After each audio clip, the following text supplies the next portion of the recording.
Welcome back, everybody. Welcome back, both Lydia, my co-host, and Lydia, my guest speaker.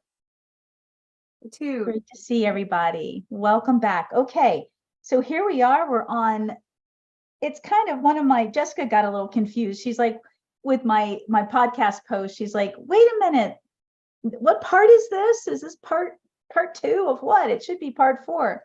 But welcome back to a similar podcast to our series, the Divinity of Horses, with Lady Apona, aka Lidia Kuleshnyk. Kuleshnyk? Did I say it correct? Almost. Kuleshnyk. Kuleshnyk. Dang it. It's good. Okay. It's all good. I'm getting better. All good. All right. Welcome back to, yes, this is a continuation of the Divinity of Horses, but I'm going to be adding a little different twist today, similar but different, and bringing back Do the Tao Now and Become One with Your Horse Part 2. So that's where Lydia and I are going to be able to merge our practices, the similarities of what we practice and teach, and expand on it for all of you. So this is really exciting. Before we get in, Lydia, you have a major announcement. Congratulations on being a best-selling author. So please tell everyone about your book that just got published and released. Oh, well, thank you for all your support. The book itself is called Evolving on Purpose, Co-Creating with the Divine. And my chapter is The Divinity of Horses. And it's a wonderful book for personal development, for connecting with your intuition. So anybody who's on a path of personal growth, of wanting to connect with your inner knowing, with messages from the spirit world, with your intuition, then there are over 20 amazing authors that are sharing their insights and their tools. And I'm honored to be one of them. So again, thank everyone for their support. And the ebook is out and the paperback is coming out end of the month or end of October in the next few weeks. So we'd appreciate it if you enjoy the book to post a review on Amazon, because our mission is to share the message that horses are divine spiritual beings who have come here as healers to help us heal, grow, and evolve. And we want to help shift the collective consciousness to honor horses in that way. And in so doing, we will help heal ourselves and heal the planet and save and of course, honor horses. Yes, yes. Thank you. Amen. That is beautiful. Oh my gosh, we are so blessed to know each other and to be on this journey together, all of us, all the like mind, the whole community, to support the way we feel about horses. We just got a new follower to the channel that commented yesterday on, she just saw, I think she was on part 2 or part 3 of our series, The Divinity of Horses, in our podcast. And she was so excited. Oh, that's my phone. Thank you, Caroline, for bringing us all together. You're our queen of the equines. You're the queen of the equines. I don't know. Oh my gosh. Well, I love bringing it all together and sharing anything to do to help the plight of the horses and to help us as well.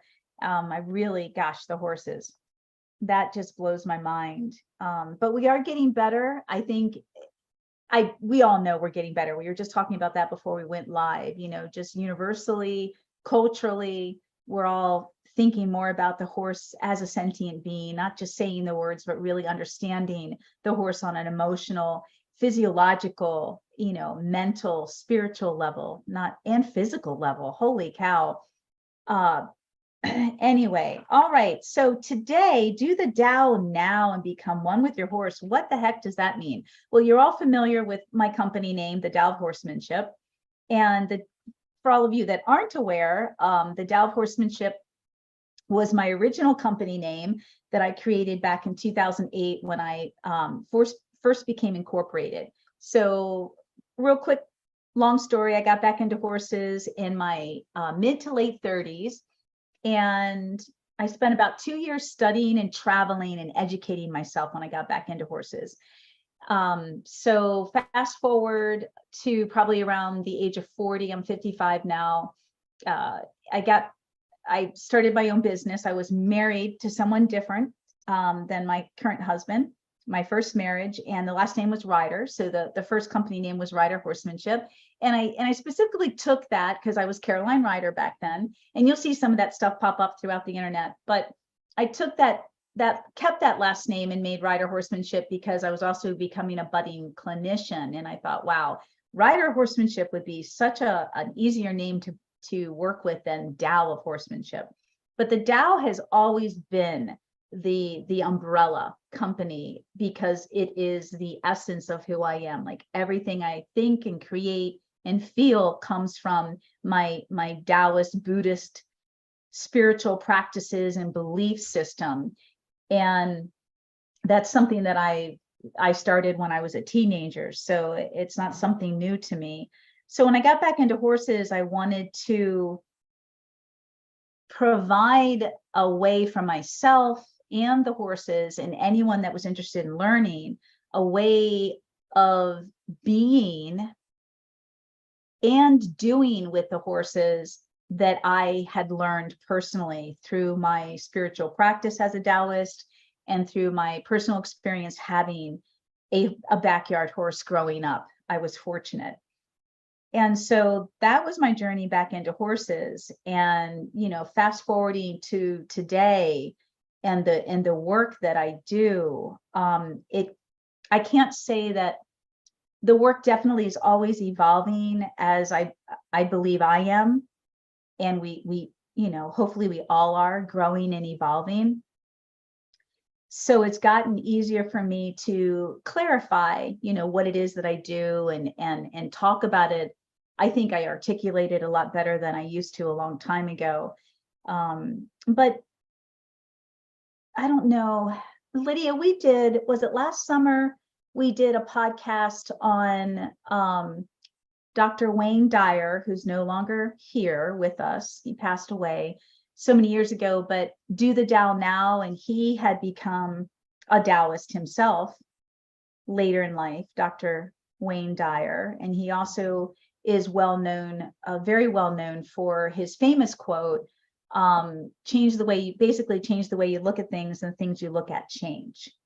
So I think it was a psychotherapist or psychiatrist most of his life. And then he became a practicing Taoist, and then he wrote a couple of books. And do you remember the title of that particular book that he wrote that we did that book review on, I think last summer?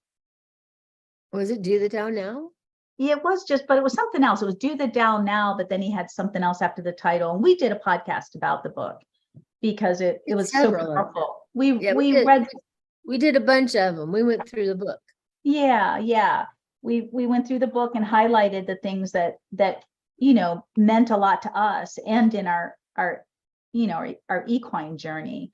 So I'm kind of pulling all that together in today's podcast. And for me, and I'll be releasing all of this information when we are doing the big launch coming up next month in October of the rebranding of the Tao. The Tao Horsemanship is still the Tao, but now it's become the Academy. It's growing, it's getting bigger. And I will, the webpage will change about the main program that I offer on how to teach all of this with your horses and your horsemanship.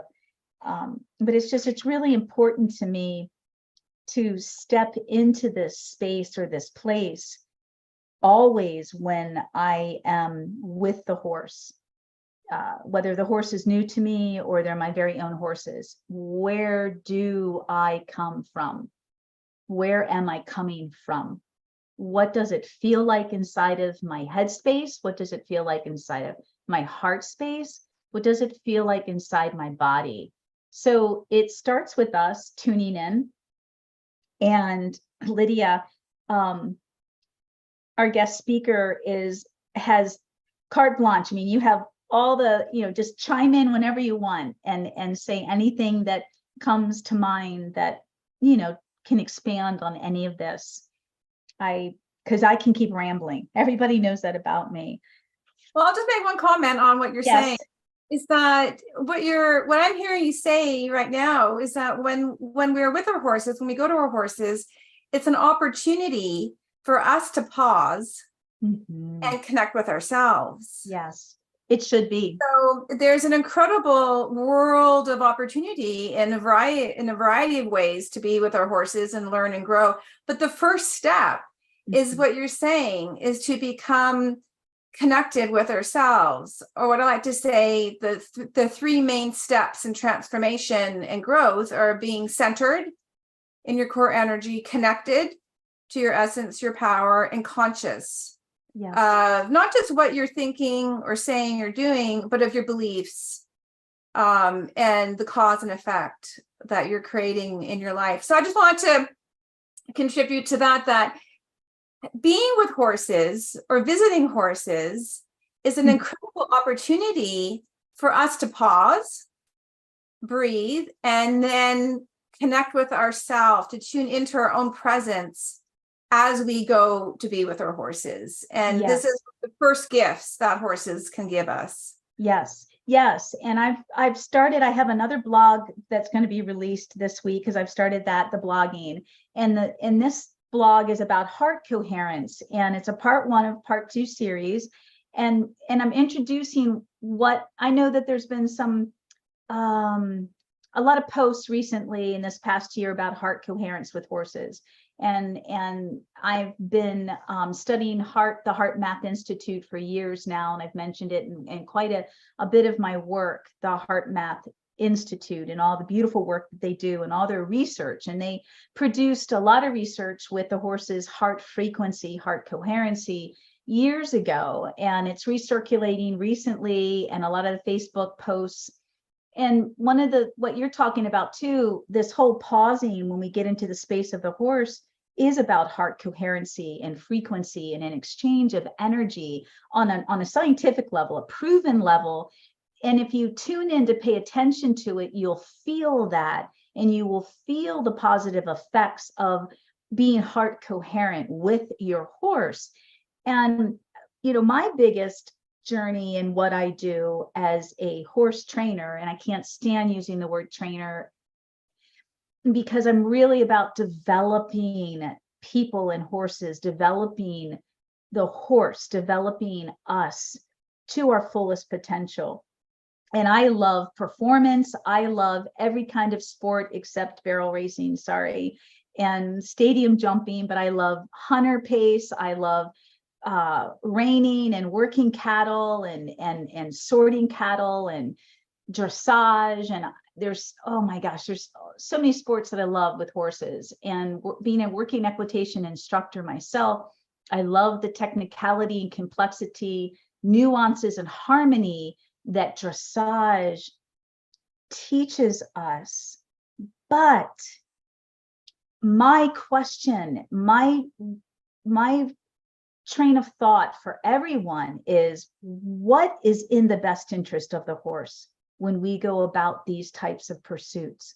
When I go to work with my horses, my thought, just like it would be for my friendship, whether it's your friends, your family, your spouse, your partner, your children, any sentient being that I'm with, it's not just about me. How are they? How are they feeling in this interaction?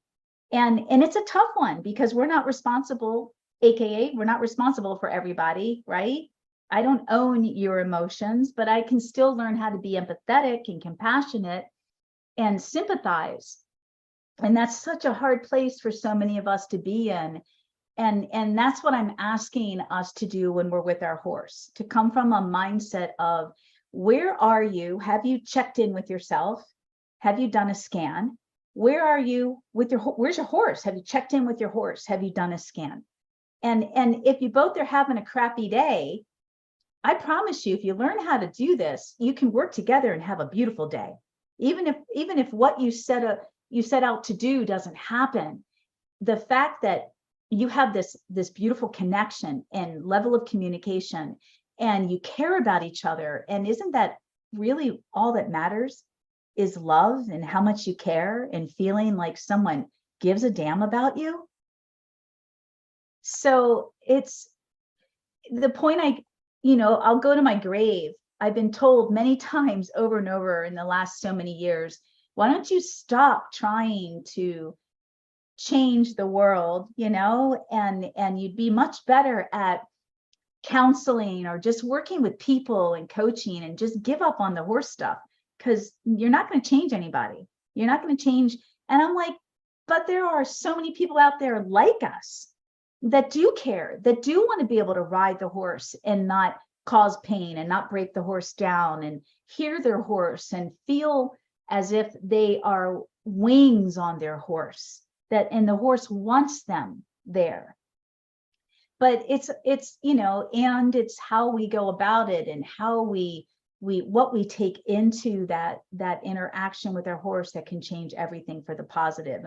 And that's really what this message today in this podcast is all about. I have 8 core, I call them transcendental principles to horsemanship. They're also, the 8 principles to the horse human consciousness. How do we become conscious?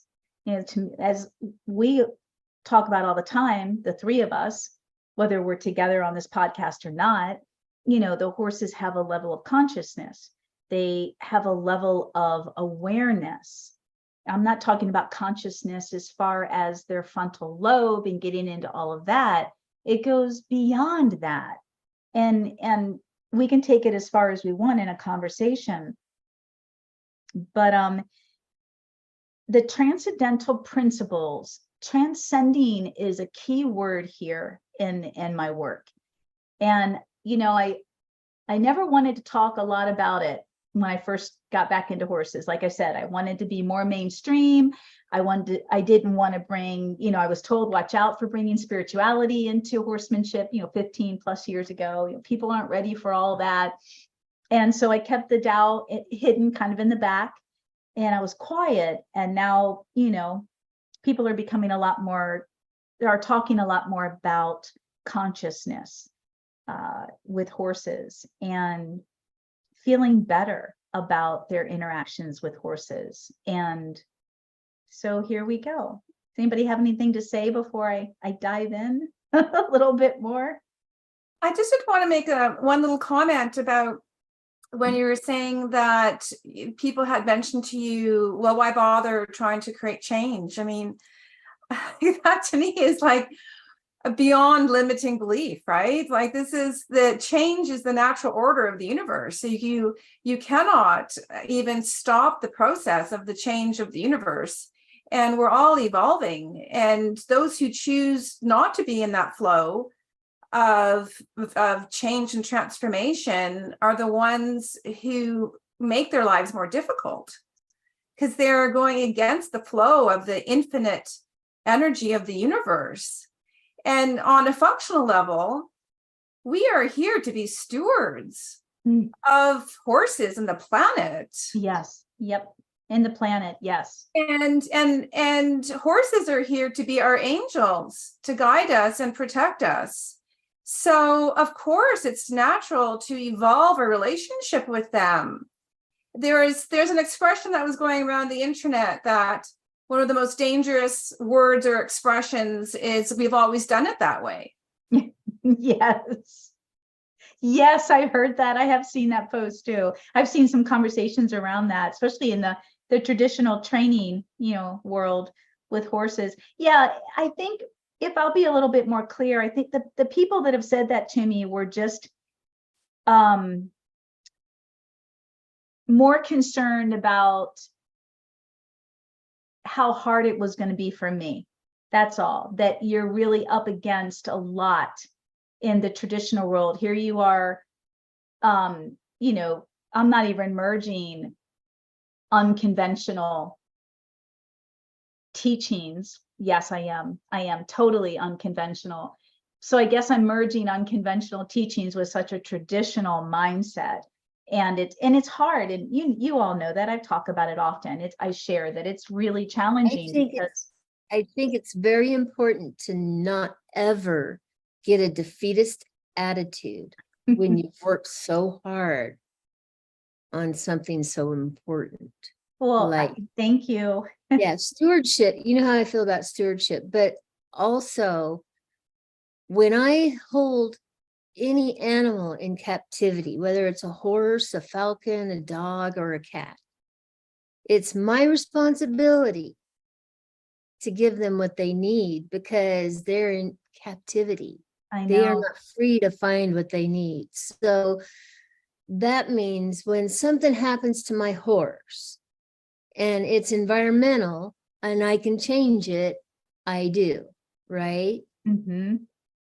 So whether it's food, foot, or whatever, it could be spiritual needs, of just not feeling good. I think And that then- right there is the toughest for people that have to keep their horses and house them, at boarding facilities. That's the toughest, is you can't control how you would like your horse to be, their needs to be met. I mean, that's to me a harder change than just the training. I think it's the housing of our horses. To me, that's what I hear the horses crying out the loudest about, because they can't socialize, they can't form those healthy connections and bonds to emotionally, environmentally, mentally, which affects them physiologically, just like it does us. They can't maintain a healthy level of autonomy and an interdependence in a social bond, but autonomy from our shit, because they're just stuffed in these jail cells or these nasty ass pastures and paddocks and crap. Nobody cares Or about. even when we think it's good, it might not be what that horse Exactly. needs. Exactly. Honestly, though, look at what happened to my Mustang since this spring and what he's been through. There was a bunch of he had never, and he's 16 years old. And he did really well with never. Now I can't get him out of the horse mats away from the fan because he thinks he's a luxury animal. Right? I thought he'd never want to be stalled, and now I can't get him out of there. So for me, when you're working with the horse in this Tao way, then they start to understand and think for themselves, like the baby who cut his eye and just at first resistance until he figured out I was fixing something, and Yes. then he let me. They Yes. move into it, not away Yes. from it. So Yes. that when you start to communicate on this level, they start to understand what you have to do to them in captivity. And But they forget. also have to be healed. Yes, they have to be thinking. That's the other huge thing, Well, and one thing I want to say about coachees too, Lydia, is to me, we're always looking for balance. And whenever you see an extreme behavior in either us or our equines, there is an imbalance. There's a need. And so if you find that all of a sudden you can't get him out of something he never wanted to be a part of before, maybe he's finally in a healthy way, he's finally allowing his guard down to enjoy that luxury that he's never been able to enjoy until he doesn't feel that he needs that anymore. I don't know how As to soon as put it got cold, then there's no flies, he's like, well, and they're smart too. It's like they're air conditioning, right? With the fan on and keeps the flies away. I mean, they're not stupid.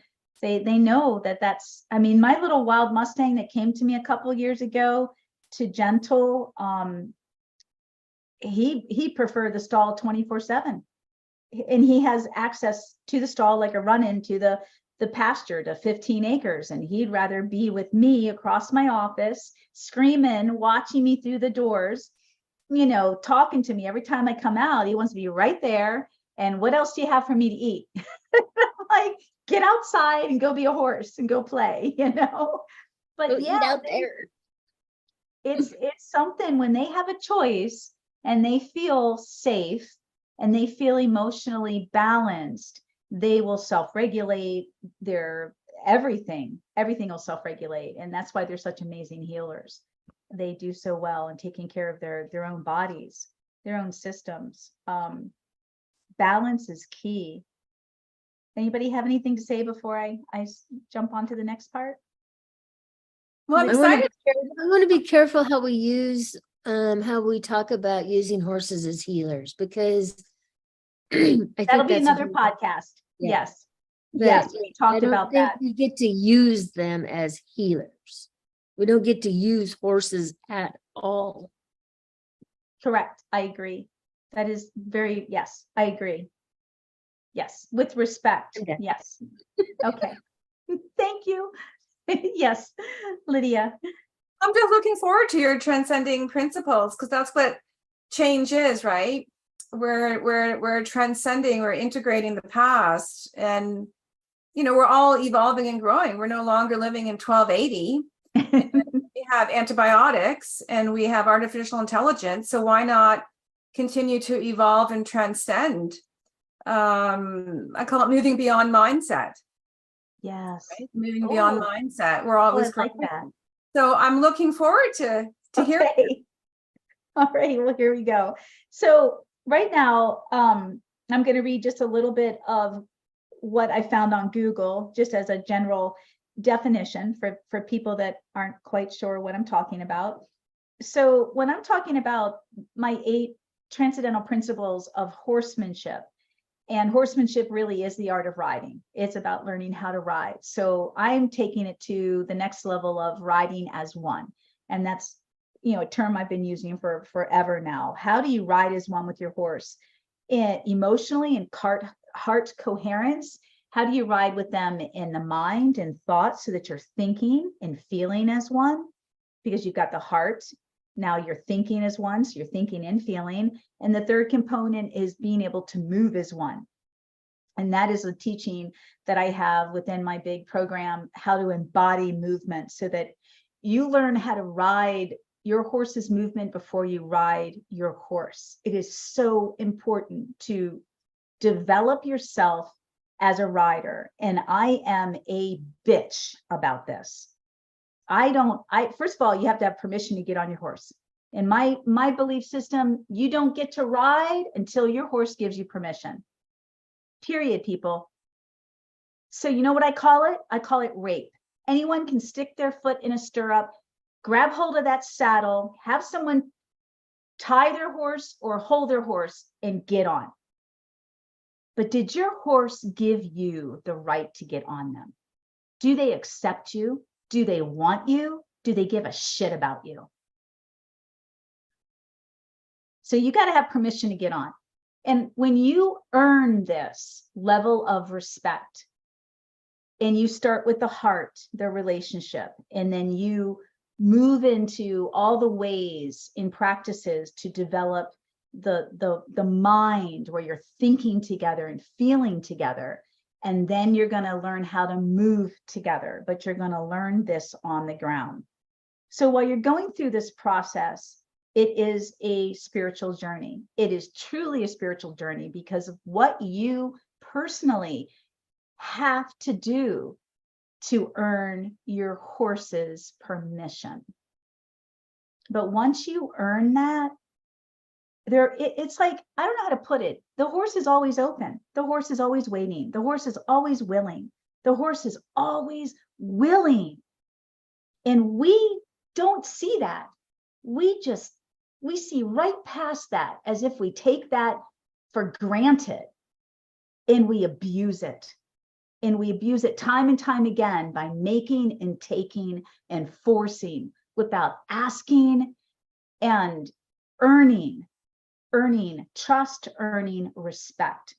And so the transcendental or the transcendent piece of all of this is the spiritual process. And over the course of my life, exploring, experiencing, experimenting with this in just my own life, as well as my interaction and relationship with my horses, I've developed these 8 steps. And so just the difference between transcendental meditation and regular meditation is what I want to talk briefly about. So how is transcendental meditation different than just regular meditation? Because a lot of people meditate. A lot of my students are master practitioners and teachers of meditation.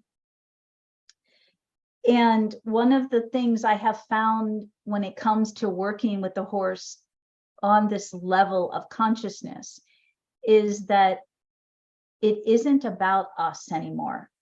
That our level of personal meditation, whether it's in yoga or any form of meditation where we are alone, even if we're in a group of people and we we're still sitting, if we're, whatever level of meditation or style of meditation, we may not be sitting, we may be lying down, we may be standing up, we're still egocentric in our meditation process, meaning you have a teacher, you have a thought process, you have specific exercises you're working on in that meditation with your breathing, your breath work, most likely, and your body and how you feel. So it's very specific and individualized, meaning how do we take that meditation and share it with another? And how do we take that level of meditation, not just share it, but connect it to another? And then how do we get feedback from that other, honest feedback from that other being, that level of sharing and connecting is really real and working? And that's where this transcendental meditation is going to take it further. And that is the biggest problem I have with my students that do a lot of this deep one-on-one with themselves or in a group meditation, where it's so egocentric. I don't know how else to put it. Everything changes when you're working with another being. And I've had some experiences, obviously, over the years with my students where we've had a one-on-one without the horse, where they have felt what I'm talking about. And that's in my intuitive workshop for women and horses. But to feel that feedback from a horse who is open and powerful, and their heart coherence is, 20 times stronger than ours, and they're clear and healthy, is just magical. There's nothing else like this feeling. And that's what I want everyone to experience. I want you to take that magical connection into every interaction you have with your horse, into all of your training, all of your development with your horse. And when you lose that level, that connection and that level of communication, that conversation with your horse in heart and mind and movement, when you lose it, that you're present enough to know it and stop and reconnect. Because without this level of connection, what is in it for the horse? What is in it for the horse? I'm going to be really crude, for lack of a better word, but I do say this in my one-on-one in-person work and in my clinics and workshops. It's like making love. When you make love with someone, you lose all track of time, space. You are so present in that moment, and your sensory aware is off the chart. What you smell, what you feel, what you taste, what you hear is just so heightened. And it is, I think we can all agree, it is one of the most magnificent, amazing, beautiful places to be ever when we're in love. I don't think anybody can disagree with that. I mean, haven't we all experienced those magical moments where you lose all sense of time? You're just gazing into each other's eyes, you're listening to each other, you're touching each other, you're smelling each other, tasting each other. I mean, well, I kiss my horses all the time. I eat dirt all the time.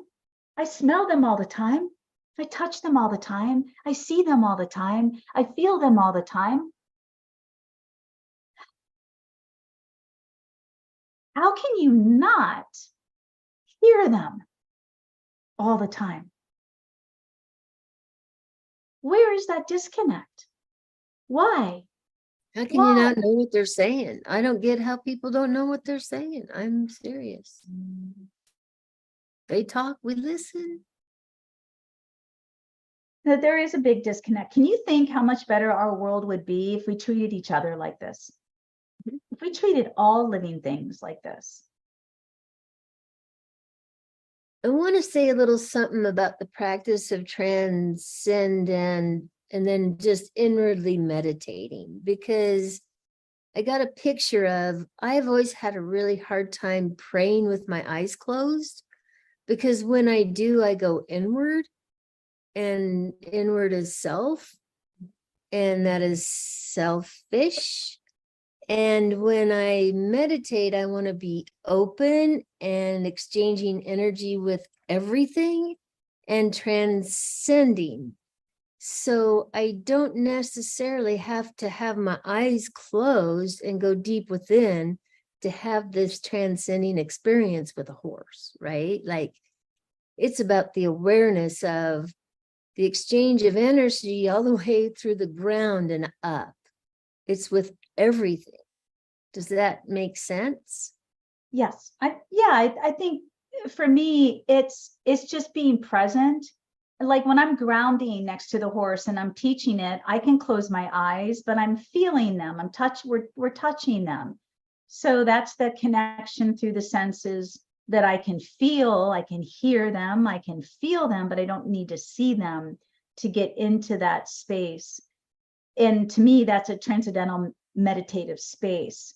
The thing with the eyes is the eyes can play tricks on us. We have to be really careful when we attach ourselves to what we see all the time, because it can be a trigger. We can get attached to we're not necessarily always present. There's finding that, again, that balance of practicing enough of the eyes shut and tuning into your senses so that when the eyes open, you don't get fixated on any one thing.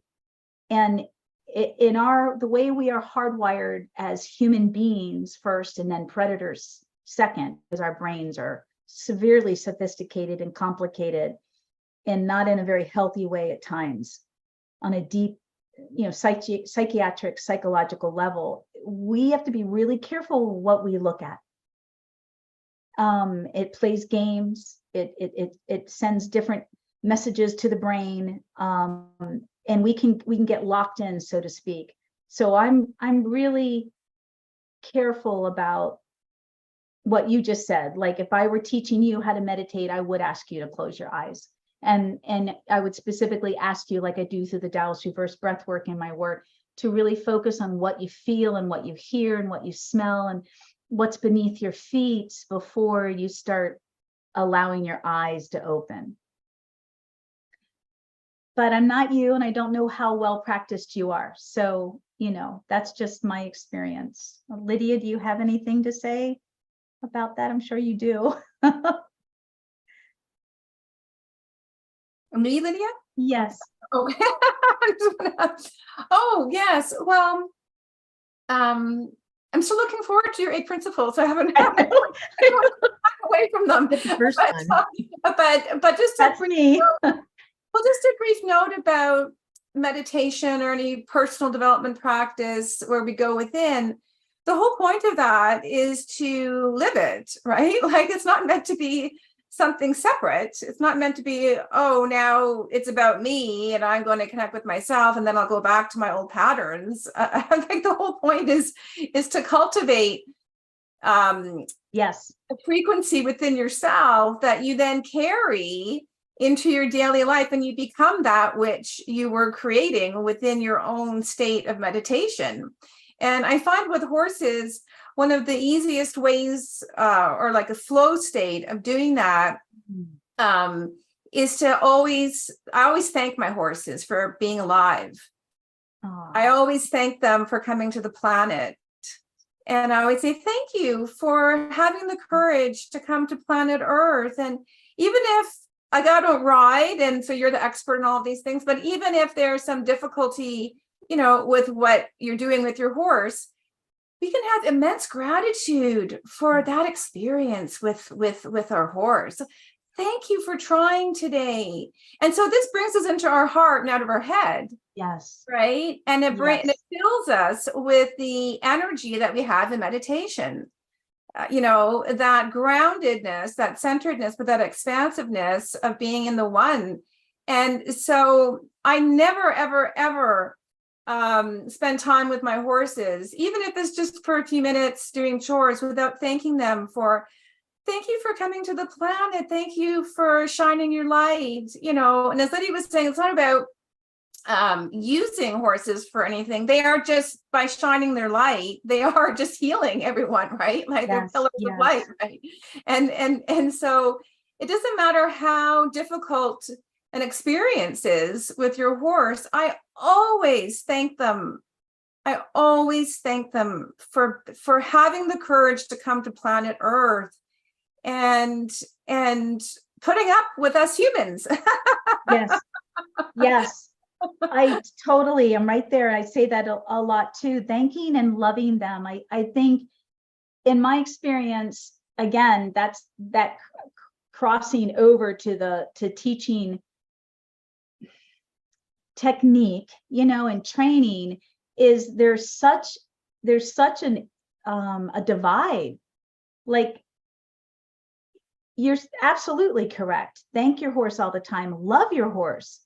But everyone forgets that when they're trying to accomplish something, like they're like, in my world, being a trainer, and that's what I was talking about in the beginning of this podcast, how I've had some people over the years who care so much about me. It's been all out of love. Why don't you just stop trying to teach your method? Because, you're either, it's like I'm either here or I'm way over here, and I'm not. I'm trying to bridge the two. I'm trying to bridge what we're talking about. There doesn't have to be a disconnect of loving your horse and thanking your horse and working with your horse and training your horse. But there is. But the pain of it is there's a huge disconnect with horse ownership. I hate to use that word too. Instead of stewardship, but people that have horses and want to learn things and want to train their horse, and we all do, but why is there a disconnect is the big question for me. There shouldn't be. And you are so right, Lydia.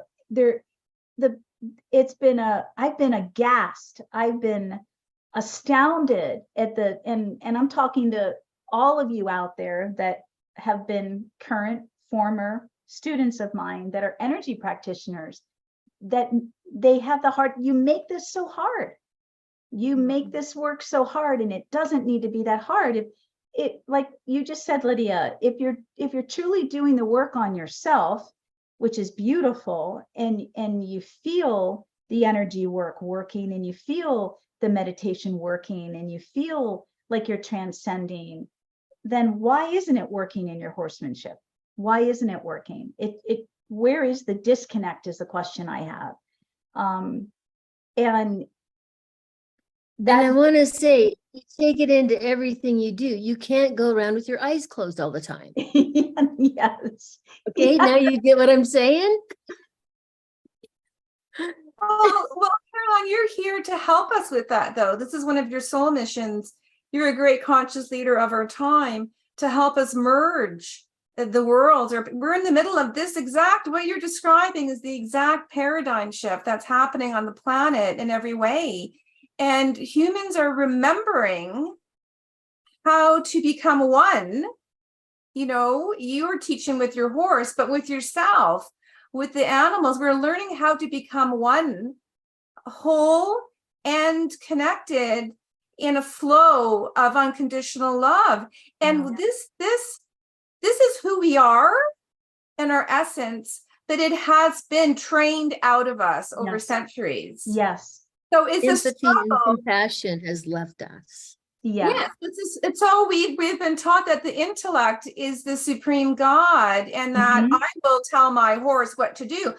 Well, my goodness, I pay for board, I pay for vet bills. The least he or she can do is do something for me. I mean, that is the intellect that has been reinforced as a way to try to have joy with your horse. I mean, it's like cognitive dissonance type thing, right? Like, and so we're merging the intellect and the mental, which we need, with the greatest power of the universe, which is our unconditional love and oneness of spirit with all. And this is new. It's not new in terms of who we are. We are already that. It's new in terms of being conscious of it. Yeah. And then how do we even go forward? And this is you, Caroline. This is where you are helping us bridge these states of consciousness, these states of awareness,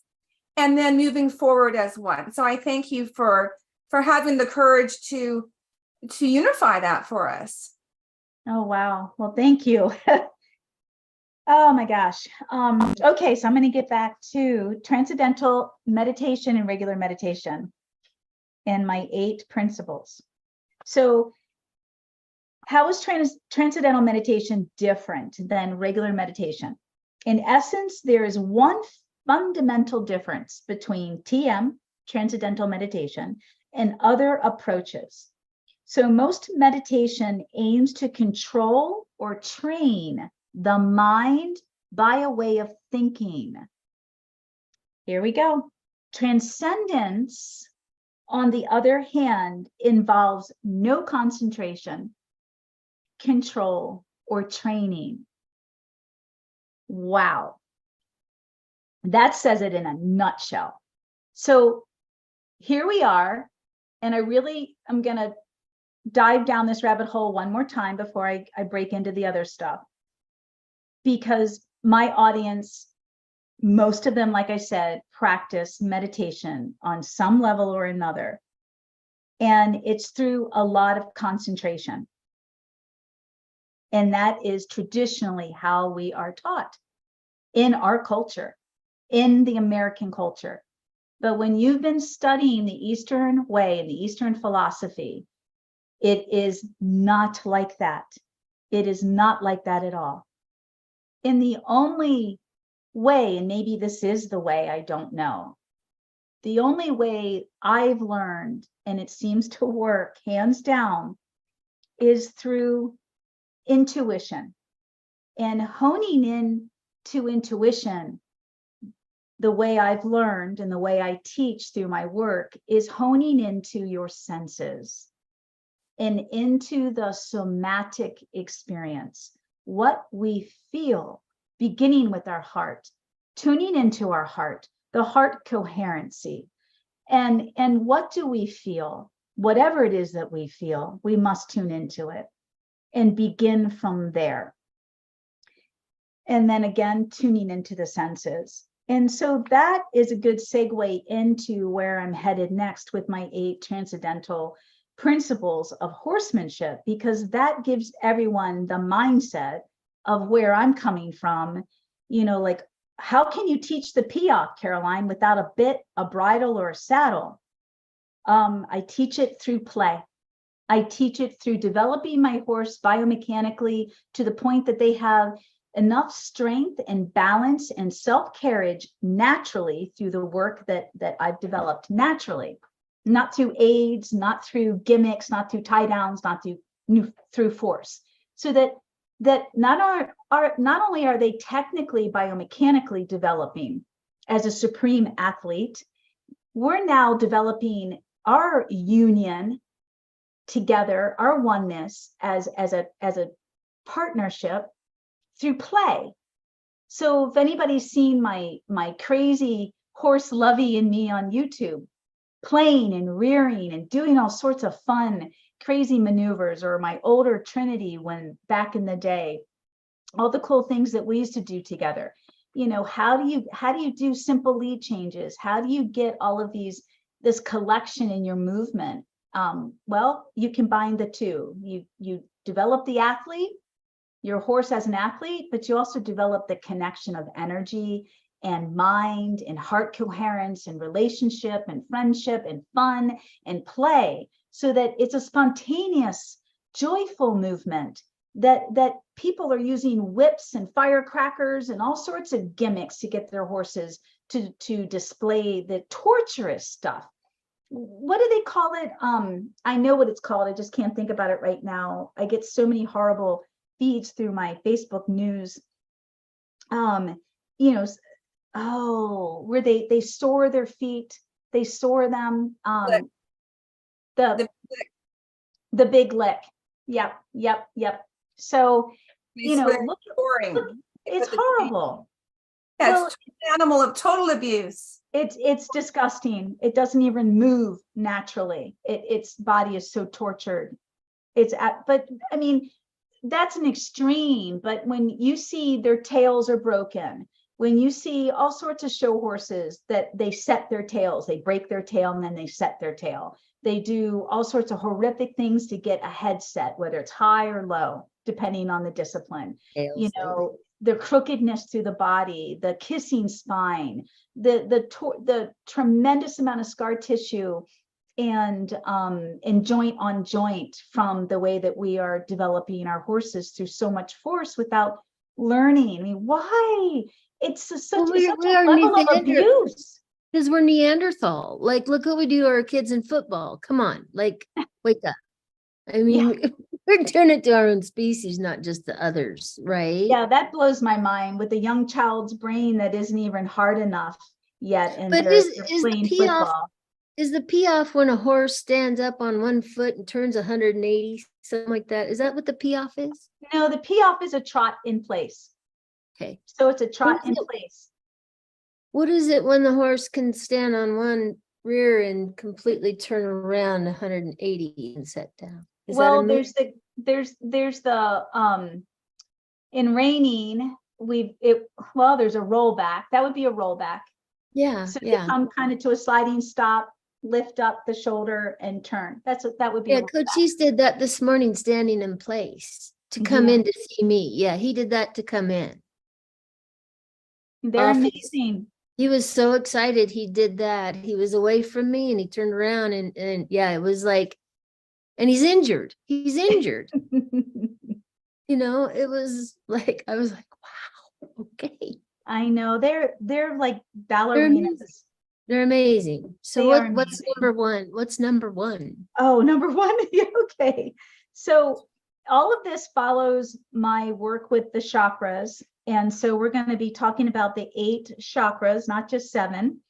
And so the first one's going to be the root chakra, where all of the work begins, is at the root and at the center.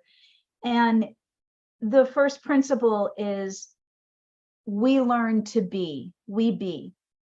And so I'm going to run through these quickly and then I'll explain them. So they make more sense when I stack them and run through the order of them. First one that I teach is how to be. How do you be with your horse and how do you be within yourself? Just be, the essence of being. We be. The second is we feel. And they are in this order for a reason. So they don't follow the chronological order of the chakra system. They did it first and it didn't make sense because I was trying to follow the chronological order of the chakra system because I do teach it that way. But this way of becoming one with the horse doesn't evolve following the chakra system, but we will be using the chakra system.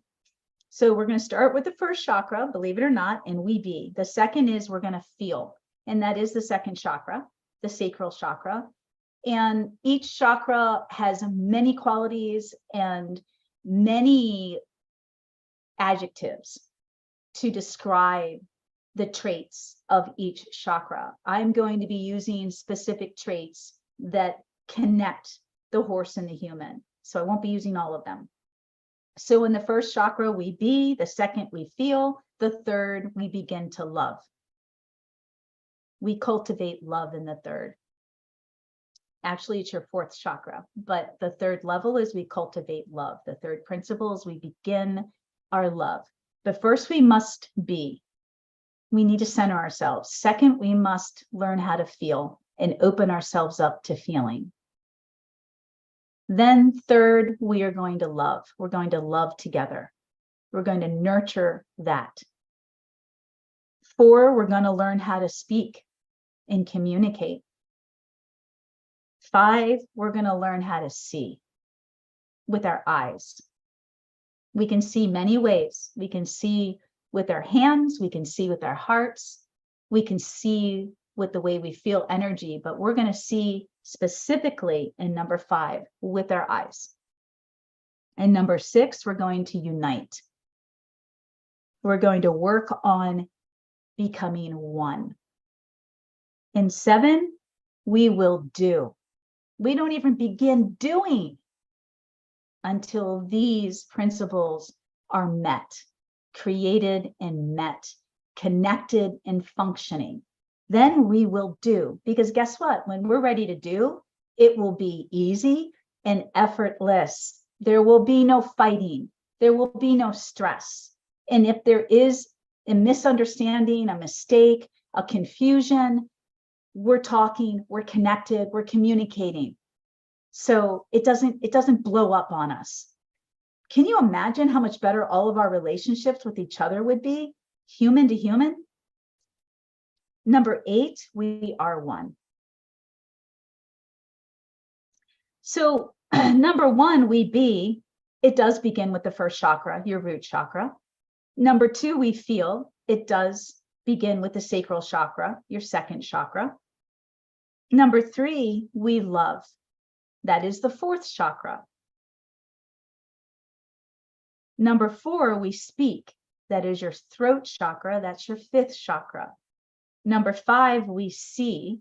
That is your 3rd eye chakra. That is your 7th. Number 6, we unite. That is your crown chakra. That would be number 7. Not to confuse you guys. Number 7, we do. That's your solar plexus. That's your 3rd chakra. And number 8, we are one. That is your 8th chakra, your soul star chakra. So you can see how the chakras are kind of all over the place. So I don't want to confuse you all, but I want you to make the connection with what chakra are we using? They're always moving, aren't they?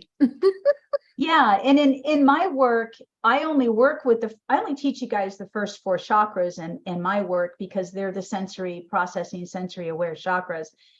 When we're talking about the transcendental and a way of being and connecting, we're going to use 8 chakras, the whole thing, but it's gonna move around. It's not going to be exactly in that order. And I tried it, but it always came back to how do we be together and not have any expectations? How do we allow ourselves to get to know each other without opinions, expectations, belief systems, anything? Can we just be and see each other for who we really are?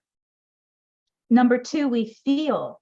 Once we can learn how to just disconnect in a healthy way from all these expectations of what it should be and just let it be, then we can move into how we feel about it. How does it feel? Damn, this feels really good. I feel at peace. I feel like I really feel you and not what I want you to feel or what I am feeling because I have these expectations. Most of us can't even get into number 2 because we hold on to so many belief systems and expectations and opinions about ourselves and about anyone or anything. So that's why number 1 is so important. How do we know how to be? And that is truly a meditative process of working on getting centered. And that's where the root chakra comes in, because it's all about centering, stilling, getting quiet, grounding, listening, tuning in through our senses and not our minds. Okay, Lydia, do you have anything to say? Which Lydia? Me? Yes, No, you, I'm loving it. I'm 100% on board. I mean, it's a beautiful flow, and it doesn't matter if the chakras are in order. The chakras exist, not as a sequence, but onto themselves, right? they are, but they definitely build on each other, and then they connect, and how do I want to say? It's like your chi power. Your chi power is, from what I know, I've come to understand, and not through textbooks, I've come to understand personally. My chi power is a combination of the power of 1, 2, 3, and 4 coming together. It's the power of those coming together. And it's not a mental power, it's an internal power. So to me, it kind of disconnects. It's just the first 4 chakras of that chi, that life vital force. So yeah, thank you. Number 3, we love. How can you love unconditionally if you're attached? How can we love anything unconditionally if we're attached to an expectation, an outcome, an opinion, a belief system, which is an understanding? So love, to me, really can't happen until we know how to just sit and be, and then we know how to just feel of another and feel for another, feel of and feel for another, feel of and feel for another. And then I think we have a much better chance of speaking our truth and speaking clearly when we're cleared of all this stuff that's in our head, And how many of us humans, obviously, that's who's listening, humans, how many of us spend our whole lives trying to clear the head, and clear our minds of all the shit that we've taken on, as children, with belief systems and behaviors and mindsets. We get to number 5, we start to see clearly. We start to really see clearly. And then everything just comes together, like the law of attraction. It comes together. That strength of energy that we've built with the other, within ourselves and with the other, attracts that energy. And it attracts all energy. And then we do, and we are one. So how do I bring this into my horsemanship? Number 1, I am connected to the earth. I am strong and I am stable. Number 2, I am compassionate. I feel of you and for you. Number 3, I am love. Therefore, my heart is open to love and to receive love. Number 4, which is speaking, I have a voice. Hear me, feel me, understand me. The same for your horse. Hear me, feel me, understand me. Number 5, I am connected to my higher power. My intuition is my guides. Number 5 would be your third eye chakra. It's not just your eyes. It's your intuition. Number 6, we unite your crown chakra. I surrender and unite, and all flows through me. All flows through me. Everybody wants to learn how to be present with horses. Everybody wants to learn to be in the now. Do the Tao now and become one with your horse. But you've got to be present. And if we've got all this attachment, our heart is attached, our mind is attached, all this attachment. I think if there's one mantra I would focus on, and I certainly have done it, is I just want to puke up all this attachment and get rid of it. I just want to cut those strings and get rid of it. I don't want to sit there and ask the question, how do I get rid of it? How do I get rid of it? How do I get rid of it? I just want to get rid of it. Let it go. I don't want it anymore. It doesn't serve me anymore. Attachment doesn't serve. And I'm not talking about being detached or dissociative or, any dysfunctional, really psychotic behaviors. I'm not talking about that. And believe me, if anybody knows me, I've got strong boundaries. I'm quite outspoken, as you all know. I have no problem being a strong woman. So we're not talking about being a wallflower, and this is not some passive way of being through life, because I don't believe in that either. This is not a passive way of being through a life, but it could be passive leadership. It could be a whole different way of leading that isn't about dominating or controlling.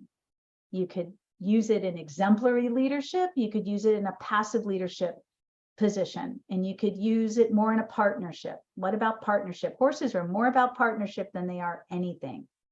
And how do we work together? How do you figure out how to harmonize with someone else? That's really tough. Number 7, I empower. My power is transformational. And that's your solar plexus. And that's your 3rd chakra. And that's the we do. We do. We do together. We are power. Our power is transformational. And number 8, we are one. We are in harmony, connected in heart, thought, and movement. So yeah. So, I mean, for all of us that want to teach our horse how to lead, how to do a lunging circle, how to load in a trailer, how to prepare your horse for trail riding. I want to start schooling my horse. Why can't we, connect to all of this in all of the technique and mechanics of everything we do? Why do we have to disconnect? That's the big question. Where is the disconnect for us in our horsemanship? That was magnificent. I just loved every second of it. It's complete alignment with who I am and what I believe and what I like to share. And it's patience. We have to have patience with ourselves as we release the old imprints from the last 13,500 years. So it's kind of a big thing that we're doing. That is a big thing. You're right. Patience is number 1.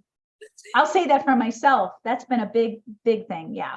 Well, it's patience. And then when people who, as you say, are well-meaning around you, like let's say you're trying to trail your horse and there are people who want to use their traditional techniques or whatever. And you have to, as you mentioned, be secure in your own state of being to hold that energy that you're talking about and know within yourself that this is the way forward that ultimately is faster and easier. But because we're in a paradigm shift that's going to go on for decades to come, then we have all come to the earth, including the horses, to live in these two worlds. And it's very challenging. This is why it's a challenging endeavor that you've been called to do. And it's only the strongest of the strong in the universe who can really bridge two worlds or two paradigms and start to merge and integrate. So patience and perseverance and non-attachment. When I have experiences at my farm with whoever it is that fundamentally disagrees with who I am, how I live, and how I honor my horses, I immediately go into my own presence and assess my own energy. I will not give that up for anybody, and I may not engage. It depends on the circumstances. So it's what I call the discerning and deflecting of energies that don't support us. So that's we discern how we're going to navigate. And this can happen throughout our day, with horses. And this is huge. You're teaching us, you're helping us how to release the old imprints and paradigms, embrace the new paradigm of light every day. It's really huge. Yeah, and you guys, it's I don't want to overwhelm anybody either. I don't want anybody to think this is possible or you've got to be perfect. Nothing is perfect. That's a whole stupid mind trap or mind fuck. I'm going to put it out there that marketing, advertising, and God knows parenting has gotten into it. be real, be authentic, be honest, be who you are. You have a shitty day, you have a shitty day. It's, I mean, I don't know what to say. I do. Yes, Being is easier than pretending. it is. Okay, so yeah, if you But it can takes let a lot of go of courage. old belief systems and old ideas and come up with the real truth, because energy never lies. There's the truth, and you can live by the truth, then there's a sense of peace. Even though the truth is quite ugly sometimes, right? Mm, There's still a way to be neutral about that in the way of being Tao, right? Like yes. the predator-prey relationship is ugly, it's fierce, it's rip and tear flesh, it's eating, drinking blood, you know, that's not pretty, but it's Mm-mm. part of nature, right? And so for me, I remember Lydia, It's our the guest, duality. The saying duality something of about life. cause and effect, right? Mhm. It's not about right or wrong or good or bad. If you can live without qualifying those things and just be in a place of neutrality, that's where it lives. That's where transcending is. It's a careful one, though. Neutrality can also be misunderstood as being numb or being in a, I don't think that's what you're saying at all. It's No. not neutral, just means not being Place of power. attached. It's just not being attached. Mhm. So yeah, I mean, this is such a deep subject. And You just try and go through your day without an opinion or a judgment about something. Try that yes, for 5 yes, minutes. yeah, Yeah. Well, yeah. I think we're trying. So if we can take Caroline's 8 principles and we post them everywhere. Like that's what I do. I post them above A my vision board. yeah, I post them on my mirrors. Anything that I want to start to shift my awareness around that is challenging. And then I try during the day to, but The for lack first of, one. yeah, implement, to be aware. And then I don't beat myself up that, as you're saying, I wasn't perfect, because transformation is not perfect, right? This is a massive global paradigm shift, and we're talking about one aspect of it. And which is part of the broader oneness, but and then honor yourself. Yeah. And we're talking about gratitude earlier, but have gratitude for yourself and say, I tried that today. Yes. I tried the first 2 or 3 steps. I'm starting to get this idea of being before, doing, and I'm doing really great. It feels really great. Yeah. Because Connection I'm would trying. feel great. I'm trying, and I'm going to become aware of it and more aware, and I'm going to keep implementing it. And then days turn into weeks and weeks turn into months. And suddenly you're doing really great. Thank you for that. Thank you for making it easier, an easier process. And before we wrap up, because it's getting close to an hour and a half, believe it or not. Thank you, ladies. Thank you, everyone. Think about holism. Think about the whole. And part of our rebranding is holistic horsemanship. We're here to address all levels of holism, what it feels like to feel good for the horse and for ourselves in this journey with our horses. And that should be the destination. That's kind of the map here, is everything you do with your horse. And I'm giving you 8 guiding principles to help, is to make you feel good, to make you and your horse feel good. So if we think more like that, and not like, I got to get this done, or it's got to be perfect, or I got to cross this off my list, or, if we just go in, because look, I'm I've got stuff to do. This is my life, right? I've got to teach lessons or develop courses or train horses, but I don't want to lose sight of this, what I'm talking about. And I know for a fact that when we keep these principles in our minds and in our hearts, in everything we do, everything is as easy and as joyful and as magical. It's even more magical than you could ever experience. You're like, God, I never thought rehabilitating a horse could be such a beautiful process for the horse, even when some things get really tough. It's the way in which we handle it and allow it. It's a beautiful process. So You it's have to just slow down, slow right? way down. Pause often and That's what I dwell thought you were often. going to say. So I had to add it in. She always says, slow down. Oh my gosh, yeah. Oh yeah. So thank you. Yeah, and we can always continue all of these. Lydia and I, hopefully every month the three of us will be doing this type of a podcast. Is long. I love it. Thank you. Well, thank you. It's a true honor and pleasure. And we're all together creating the new paradigm of light. And it's challenging, but we're up for it. Yeah. We're I up got for a it. smile on my face. Yes. And that's why we're meant to come together to support Yes. each other in this.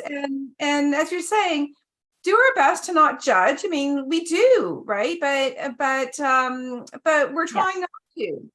Try not to. Yes. Right? Yeah. Hey, and Lord knows I'm not perfect and I'm not making excuses for any of my behaviors, but I'll be the first one to beat myself up too. I'll be the first one to beat myself up. Yeah, because we have high standards. You know, we have high standards for ourselves. That's what I call high performance wellness. Is that it's our own standards for ourselves in the context of being healthy and whole. And we're all remembering that this is our true essence and that it's okay to share this now. And there may be some resistance, but who cares? To have that non-attachment and just keep going within. And as Caroline was saying earlier, and as I mentioned before, one of my favorite quotes is, ask not what your horse can do for you, but what you can do for your horse. And in so doing, you will have a fast track within yourself of incredible personal development and growth, creating lasting joy. Yes. Yes. Thank you for that. I call that the path of least resistance. Or hard work. I call that the path of the journey of least resistance. How can you make anything, instead of hitting it and pushing it and fighting it, you take a different path. It's created a bunch of hard work for me to do. Like I've gone to equine touch clinics. I've gone to, to really want to learn. Yeah. It's not just about sitting around and, to me, it's about learning the anatomy of my horse, how everything functions, the whole horse. Yes. That's how I found you in the first place. Yep. And you have a library that has the whole horse in it. Yeah. To do. Yeah. I love the emerging science. I'm really addicted to Beck's Narn. I think I said her name correctly. I keep sharing her posts and the dissection of the horse's anatomy and all the horrifying things that we're finding out that we do to these horses by starting them way too young on a physical level. We haven't even talked about the emotional, right? She's just dealing with the physical, but thank God for all her dissections. And she's a dressage, trainer, educator. So she's, there's a lot more emerging, which is wonderful to educate all of us. I keep learning. I'm soaking up as much as I can and sharing as much as I can. Doesn't matter where we're at on the path. It's a matter that we're on it, right? Yes. And on it together. Gosh, I wouldn't want to do this alone. Forget it. It's lonely enough. Oh, thank you. All right. Well, thank you, everyone. Thank you, Lydia, my co-host, and Lydia, our guest speaker. And I can't wait. I'm going to be buying your book because I don't have Kindle. I tried the Audible, like I can download things and listen to them, but haven't figured out the technology with the Kindle. I don't have a Kindle, but I'm going to wait to buy your book. So well, thank you very much, and all the proceeds go to a cancer charity in the UK. And it's a contribution to the horses to help shift the collective consciousness of humanity, and share our new awareness of who horses truly are and how we are so blessed that they're on the earth with us. Yes. And we can co-create with them to create a better world. Yeah. Thank you. Thank you. That's beautiful. Mwah. All right. Well, thank you. All right. Well, stay tuned for October. We'll get something together. All right. Love you guys. Love to everybody. May you always be one with your horse. Peace. Bless everyone.